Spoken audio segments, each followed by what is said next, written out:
Hello everyone, আসসালামু আলাইকুম। তো আজকে বানাচ্ছি টুনা ফিশের কাবাব বা বড়া, যেটা বলা যায় একদম ইজি রেসিপি। তো আজকে ফার্স্ট টাইম এটা বানাইছি। এর আগে আলু দিয়ে করছিলাম, আজকে এটা দিয়ে করছি। এটা আপনারা ভাতের সাথে অথবা কী বলে টমেটো সসের সাথে বিকেলের নাস্তা হিসাবেও খেতে পারেন, খুব মজা। আমি এর আগে আলু দিয়ে বানিয়েছিলাম, আমি সাথে আলু সিদ্ধ করে তারপরে টুনা ফিশের সাথে পেঁয়াজ কুচি, মরিচ কুচি, ধনিয়া পাতা কুচি দিয়ে তারপর বানাচ্ছি। আর আজকে বানাচ্ছি কালো বেগুন, যেটা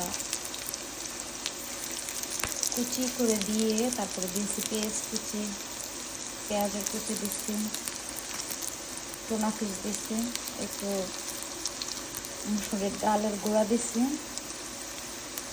দিয়ে তারপরে এটা করতেছি। এর ভিতরে দিছি পেঁয়াজ কুচি দিয়েছি, শুকনো মরিচ দিয়েছি, কাঁচামরিচ দিয়েছি, একটু আদা রসুনের পেস্ট। কত সুন্দর